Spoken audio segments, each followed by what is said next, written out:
سأظل طول العمر بابك أقرع، يا خير من ذا يستجيب ويسمع. أنت الذي يقضي الحوائج كلها، أنت الذي يعطي العطاء ويمنع. فإذا وهبت فذاك فضل سابق، هذا الذي أرجو إليه وأطمع. وإذا منعت فأنت ربي خالقي،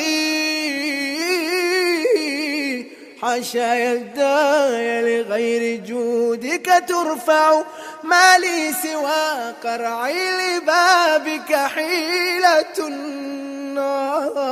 فلئن طردت فأي باب أقرع.